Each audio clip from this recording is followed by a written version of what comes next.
여러분, 우리 서로 같이 외칠까요? 할렐루야, 할렐루야, 할렐루야. 교회는 역사적으로 부활주일에 할렐루야라고 크게 외치고 찬송했습니다. 이때야말로 정말 하나님을 찬양하는 이 한마디로 충분한 주일이기 때문이죠.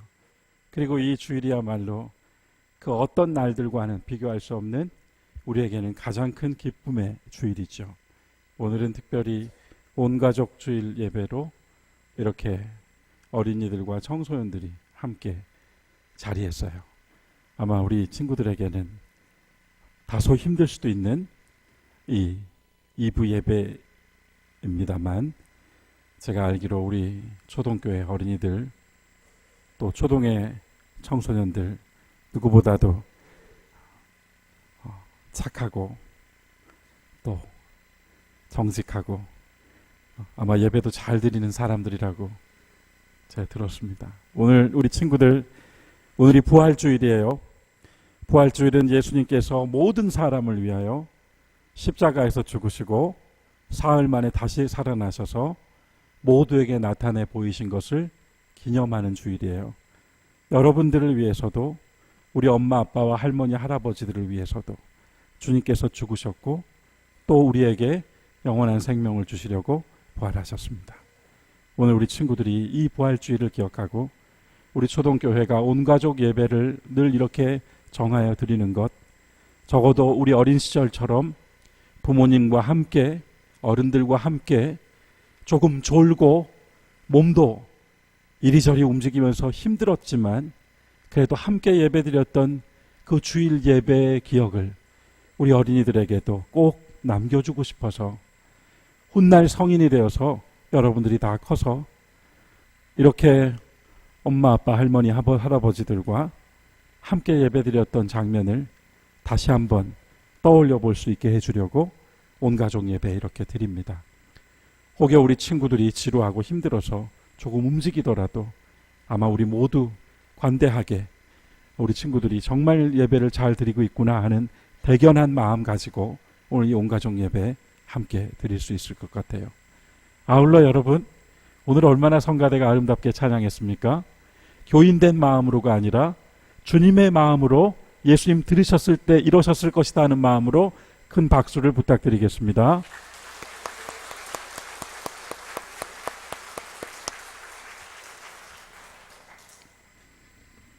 네, 이제 부활절 메시지 나눠야죠.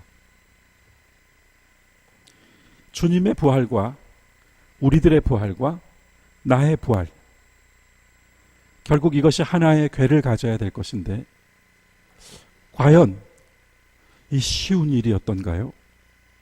인간이 죽을 수밖에 없다는 사실처럼 분명하고 확실한 것은 없습니다. 그런 가운데 2000년 전에 저 근동의 작은 나라 이스라엘에서 나사렛 예수라는 이의 무덤이 제3일에 비어 있었다는 사실, 그리하여 그가 우리 모두를 사망과 부패에서 건져 다시 살려주신다는 부활의 메시지, 우리 항상 들어왔습니다. 그런데요, 이 부활의 메시지와 결국엔 죽을 수밖에 없는 우리들의 운명과 같은 그 사실 사이에서 그 거리가 실은 조금 멀지 않았습니까? 우리의 운명에 대한 생물학적 인식과 우리가 듣고 배운 신앙적 확신 사이에 제법 큰 간격이 있지 않습니까? 그리스도 예수께서 믿는 우리 모두를 암흑으로부터 건져서, 무덤으로부터 건져서 영원한 생명에 이르게 하신다는 이 믿음의 언어를 과연 우리의 경험에서 어떤 것으로, 어떤 경험으로 우리가 증명해 보일 수 있겠습니까? 여기서 묵상을 출발합니다. 예부터 전해 내려오는 기록에, 복음서에 그를 따르던 사람들, 지금으로 말한다면 고대인들이 자신들의 지도자요 스승이 다시 살아났다는 증언을 남겨놓았어요. 그들은 실제로 보았고 귀로도 들었고 손으로도 만져보았다고 했습니다. 물론 이 증언을 아무 문제의식 없는 상태에서 신심으로만 들을 때 얼마든지 고개를 끄덕여 우리가 공감할 수 있습니다. 하지만 그렇다고 해서 우리가 결국 죽는다는 확실한 것과 모든 것에는 끝이 있다고 하는 이 종국성을 뛰어넘을 만한 나의 인식으로 가져오는 일은 쉬운 일이 아니었습니다. 사람들이 성금요일 그리스도의 순환의 경험에 대해서는 매우 깊이 공감하며 참여합니다. 예수님 고초당하시는 것을 생각하며 같이 아파하고 같이 울고 주님의 그 금요일을 나의 금요일로 가져오는 것도 그렇게 어렵지 않습니다. 하지만 부활은 조금 다른 것이 제3일의 예수 부활에 대해서만큼은 우리가 철저히 제3자 또는 관람자의 입장에서 대할 수밖에 없다는 사실이요. 단지 1000년도 더 된 2000년도 지난 옛사람들의 기록이나 역사가들의 승인이나 설교자들의 증언만을 가지고서 예수 부활을 나의 부활로까지 이어놓는 것이 실제로 어려웠단 말씀이죠. 그러고 보니 주님의 고난받으시는 이야기는 성경에 참 길게 기술되어 있습니다. 그에 비하여 주님 부활하신 기사는 그에 비한다면 매우 짧습니다. 그런데 여러분, 여기서 잠시 예수께서 친히 들려주신 비유 하나로 우리가 오늘 이 이야기의 출발선을 삼아보는 것 좋겠습니다. 주님 들려주신 비유 중에 부자와 나사로의 비유가 있습니다. 거기서 주님께서 사람이 죽었다가 다시 살아나는 것에 대하여 어떻게 취급하셨던가, 뭔가 힌트 하나를 얻었다는 생각이 저는 들었습니다. 비유를 보면 부자가 하나님으로부터 완전히 유리된 지옥에서 주저앉아 타는 목마름과 갈증에 괴로워하고 있습니다. 그런데 그는 그 와중에도 자신은 여기 와 있지만 아직 살아있는, 아직 잘 먹고 잘 지내고 있는 현세의 자기 집, 그리고 그 집에 5 형제를 떠올립니다. 부자는 어떻게 하면 아직 살아있는 내 형제 5명에게 사람을 보내서 그들에게 쇼크라도 주어서 자기처럼 여기 오지 않도록 도울 수 있을까? 거기서 그가 그토록 괴로워하는 중에도 이런 생각을 했다는 것, 사실 우리가 지나치듯 읽었습니다만 너무 인상적이지 않습니까? 물 한 방울만 혀에 대어줘도 살겠다고 하는 괴로움 속에서요, 그는 아직 살아있는 자기 형제들을 생각했단 말입니다. 그리고 번뜩 한 생각이 떠올랐습니다. 아브라함에게 부탁하는 것이었어요. 아브라함에게 부탁하여 이 초월 세계에서 다시 현실 세계로, 지금 죽어서 아브라함 품에 안겨있는 나사로를 되살려 보내주신다면, 나사로가 다시 살아나서 나의 현실의 집에 찾아가 천당과 지옥, 영원한 생명의 삶과 형벌과 영원한 죽음의 삶이 함께 있다는 것을, 이 사실을 아직 살아있는 내 형제들에게 경고해 주기를, 죽었던 나사로가 살아 돌아간다면 그들이 놀라서 이 이야기를 듣지 않겠느냐고 그는 생각했습니다. 하지만 아브라함은 단박에 거절했습니다. 그의 형제들에게 아브라함이 이렇게 말하죠. 아직 살아있는 너의 형제들에게는 모세와 예언자들이 있고, 이 특별한 피안으로부터 누군가가 출현하지 않아도 이미 그들에게는 하나님의 말씀에서 필요한 모든 것을 듣고 배울 수 있는 여지가 있다고 했습니다. 하나님의 말씀을 아직 들을 수 있으니 굳이 여기서 죽은 자가 다시 살아나서 거기 가서 말해줄 필요가 없다고 한 것이죠. 아브라함이 거절했습니다. 이 거절의 핵심은 결국 이거죠.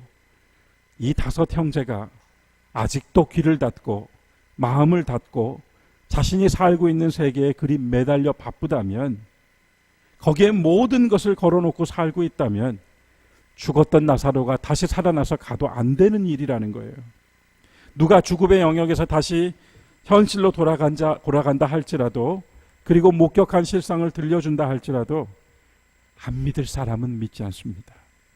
기적 같은 생환, 죽었던 나사로가 그들 앞에 서 있다 할지라도 그 형제들이 내적으로 수용하고 거룩한 신비와 접속하지 않으면 그 어떤 신묘한 개입과 현상도 효력 없다 한 것이죠.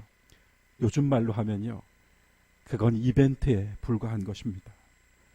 스스로 자신의 죄악과 허물의 동요를 경험하고 스스로 내 양심의 흔들림을 겪어보고 스스로 내 존재의 위기감을 느껴보고 그리고 나의 생을 다시 각성하지 않고서는 그런 일들은 다 기적으로 보일 뿐입니다.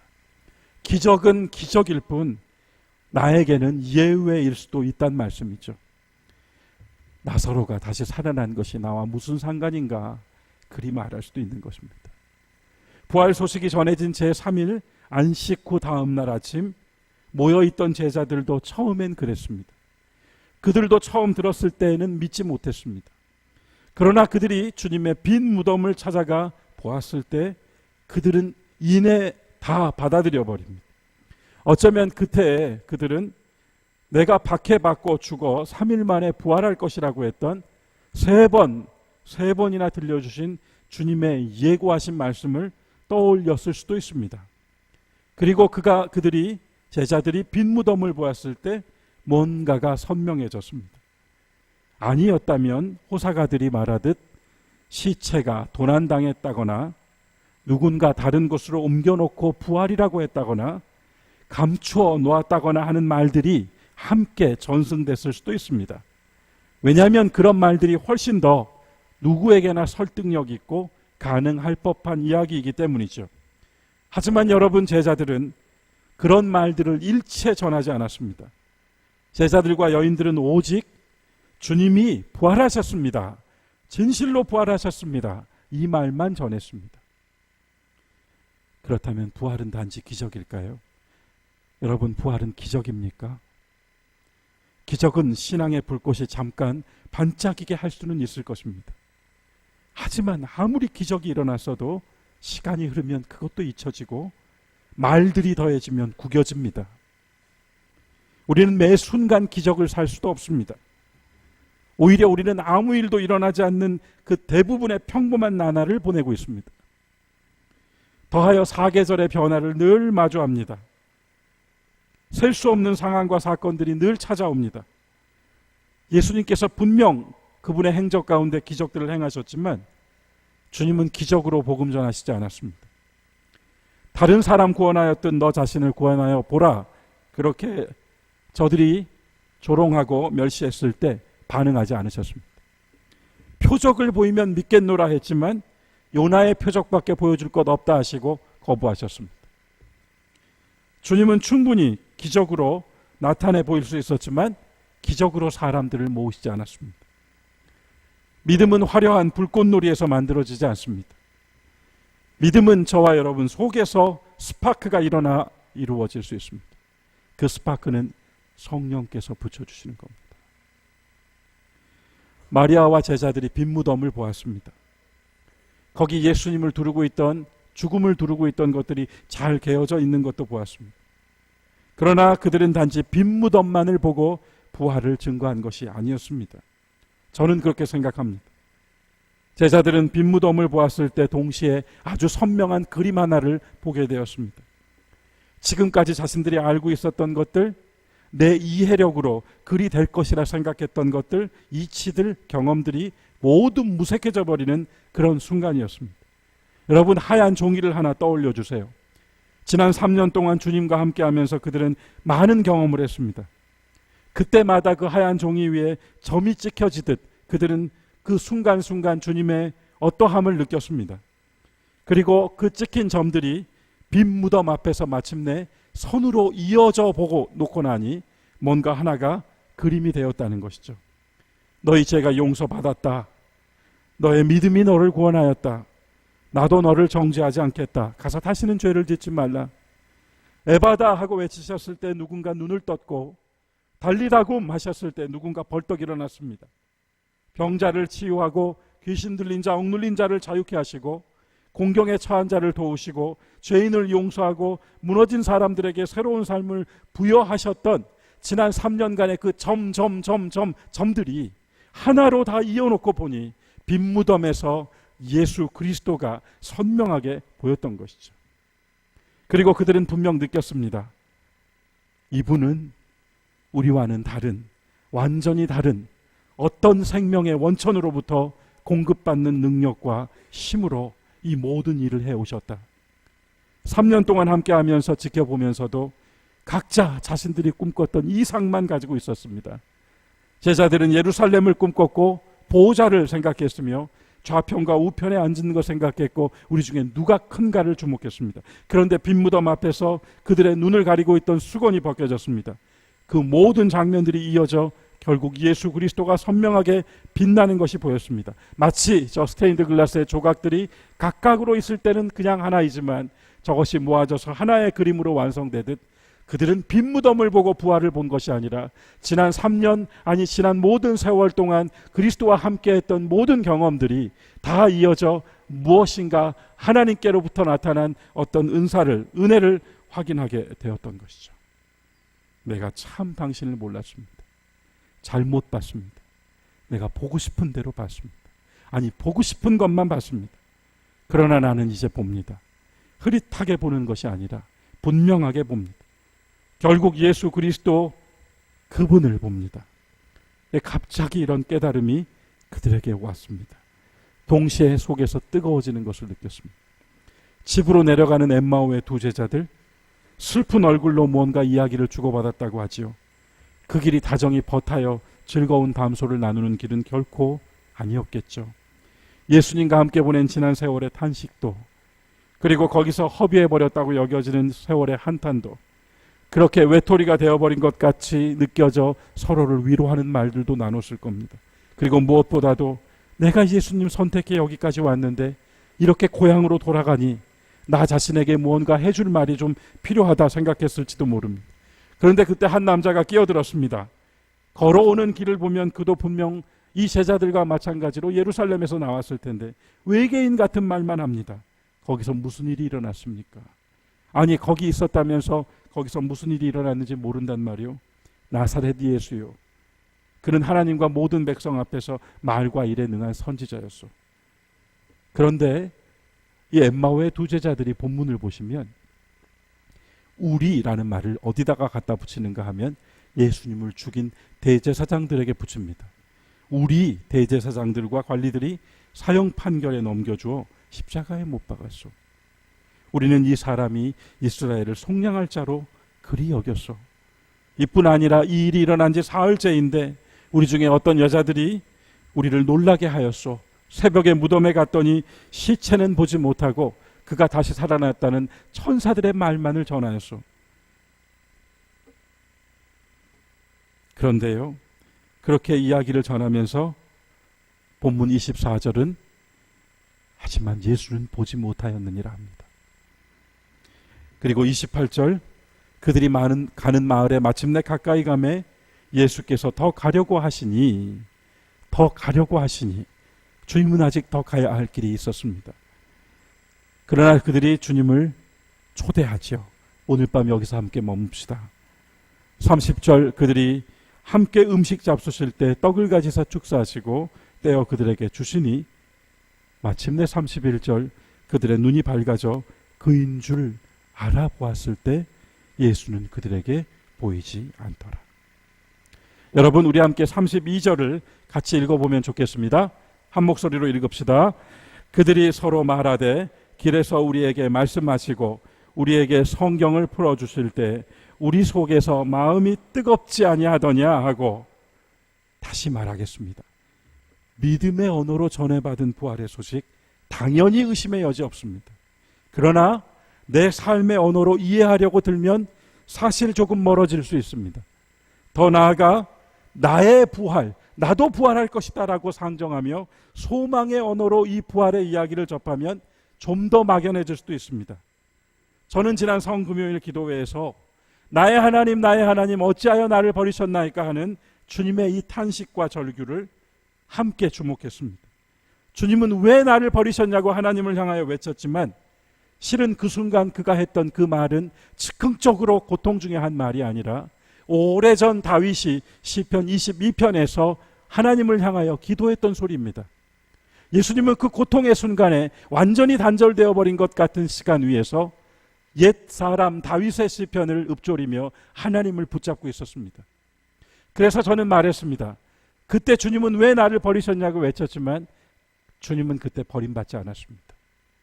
도리어 죽음이 저 밑에서 사정없이 주님을 당기고 있었지만 주님은 오히려 하나님을 향하여 손을 더욱 높이 뻗어 올리고 계셨습니다. 그리고 이 말씀이 떠올랐습니다. 내가 아버지로 말미암아 사는 것 같이 너희도 나로 말미암아 살리라. 엠마오 제자들이 눈을 떴을 때 그때를 그들은 마음이 뜨거워졌던 경험과 함께 이야기합니다. 나사렛 예수의 부활, 저는 이것이라고 생각합니다. 우리 마음이 뜨거워지는 그 경험의 자리요. 여러분, 도대체 이 부활은 어떤 사건이었습니까? 하나님과 예수 그리스도 사이에는, 하나님과 인간 사이에는 죽음이 없다는 것을 확정시켜준 사건이었습니다. 다시 말해볼까요? 하나님과 사람 사이에는 죽음이 끼어들 수가 없습니다. 하나님과 예수 그리스도 사이에는 죽음이라는 것이 존재하지 않았습니다.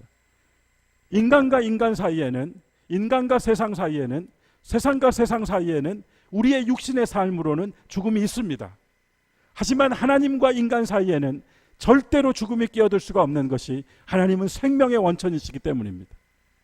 예수 부활은 단지 우리가 믿어야만 하는 어떤 교리도 아니고 한번 스파크가 일어난 기적 같은 사건도 아니고 예수께서 하나님과 함께 이어져 있는 가운데에서는 그분은 결코 죽을 수 없다는 것을 우리에게 보여주신 사건이라는 말씀이죠. 또한 우리가 우리의 부활로 이것을 옮겨온다고 한다는 것은 우리 또한 하나님과 이어져 있는 이 일 안에서는 결코 죽음이라는 것이 하나님과 나 사이로 끼어들 수 없다는 것을 다시 한번 확인하는 것입니다. 결코 우리 사이에는 죽음이 들어올 자리가 없다는 건 말이죠. 그래서 우리는 전해야 합니다. 여러분 가족들 사랑하십니까? 세상 모든 것이 다 끊어집니다만 하나님과 사람 사이는 끊을 수가 없다는 것을 우리가 전해야 하지 않습니까? 그들 또한 우리처럼 절대로 죽음이, 사망이 끼어들 수 없는 이 온전한 것을 그들 속에 담아줘야 하지 않습니까? 이것이 부활의 증인된 우리에게 주어진 또 하나의 사명인 것 같습니다. 엠마오 가는 두 제자처럼 우리도 인생의 엠마오 길을 가고 있습니다만 얼마나 많은 때에 주님이 함께 하셨고 또 우리에게 개입하셨는지 우리는 다 알지 못합니다. 하지만 어느 순간 우리가 알아차렸을 때 그 점점의 기억들이 하나의 선으로 이어져 하나님과 나 사이에 끊을 수 없었던 그 사랑을 확인하게 됩니다. 로마서 8장 35절 36절, 이번에는 로마서의 말씀을 같이 한번 읽어보면 좋겠습니다. 여러분 함께 읽어봅시다. 8장 35, 36절입니다. 누가 우리를 그리스도의 사랑에서 끊으리요? 환난이나 곤고나 박해나 기근이나 적신이나 위험이나 칼이랴. 기록된 바 우리가 종일 주를 위하여 죽임을 당하게 되며 도살당할 양같이 여김을 받았나이다 함과 같으니라. 37절은 그러나 이 모든 일에 우리를 사랑하시는 이로 말미암아 우리가 넉넉히 이기느니라. 여러분 이어지는 38절 39절 또 같이 읽어야겠습니다. 함께 읽읍시다. 내가 확신하노니 사망이나 생명이나 천사들이나 권세자들이나 현재일이나 장래일이나 능력이나 높음이나 깊음이나 다른 어떤 피조물이라도 우리를 우리 주 그리스도 예수 안에 있는 하나님의 사랑에서 끊을 수 없으리라. 아멘. 이 말씀을 가지고 저는 부활을 보았습니다. 앞서서 읽은 말씀에서는요, 우리를 그리스도의 사랑에서 끊을 수 없다고 했습니다. 그런데 그리스도의 사랑에서 끊을 수 없다고 한 것 후에 열거된 것들을 보십시오. 이게 다 세상살이들이었습니다. 이 땅을 살아가면서 우리가 겪어야 될 모든 것들이 다 열거되었는데 그 어떤 것이라도 우리를 사랑하시는 그리스도의 사랑에서 끊어낼 수가 없다고 선포했습니다. 그리고 우리가 다시 읽었던 후반부 마지막 38, 39절 말씀이요, 이 말씀에는 그리스도 예수 안에 있는 하나님의 사랑에서 우리를 끊을 수가 없다고 했습니다. 그런데 여기 열거된 것들을 보세요. 다만 나쁜 것들만 있는 것이 아닙니다. 사망과 생명이 함께 있습니다. 천사와 권세자가 함께 있습니다. 그래서 하나님의 사랑에서 끊을 수 없다고 하는 말씀에서는 이 세상살이로 뿐만 아니라 온 우주 하늘과 땅의 법칙과 질서와 이치를 전부 초월해버리는 이 모든 것들이 다 방해하고 들어올지라도 하나님의 사랑에서 저와 여러분을 끊어낼 수 없다는 선포를 로마서가 하고 있습니다. 우리는 결코 이 끊을 수 없는 하나님과 우리로 다시 태어난 사람들이요, 예수 부활 또한 그 관계 안에서 아버지로 말미암아 사신 분, 결코 죽지 않고 부활하심을 우리에게 나타내 보이셨고, 우리 또한 그와 같은 믿음 위에서 다른 것 다 혹 잃어버릴지라도 여러분, 이것만큼은 빼앗기지 마십시오. 이것만큼은 잃어버리지 마시고 이것만큼은 굳게 붙잡으십시오. 우리 또한 하나님과 우리 사이에는 그 어떤 것도 끼어들 수가 없습니다. 그 어떤 사망의 권세도 침노할 수가 없습니다. 이것을 전하며 온 땅의 모든 사람들에게 부활의 증거를 나타내시는 여러분 모두가 되시기를 주님의 이름으로 축원합니다. 기도하겠습니다. 아버지 하나님, 예수 그리스도의 부활을 통하여 다만 그것이 기적이고 믿어야 할 교리가 아니라 하나님과의 사랑 안에서는 결코 죽음이 이길 수 없다는 것을, 하나님이 사랑하시는 우리들의 이 신앙의 길 위에서 또한 결코 우리를 무너뜨릴 수 없다는 것을 확인케 해주시는 말씀으로 보았습니다. 부활의 소식, 부활의 기쁨을 함께 나누며 또한 삶 속에서 이 부활을 증거하는 우리와 우리 신앙 공동체가 되게 하여 주시옵소서. 예수님의 이름으로 기도드리옵나이다. 아멘.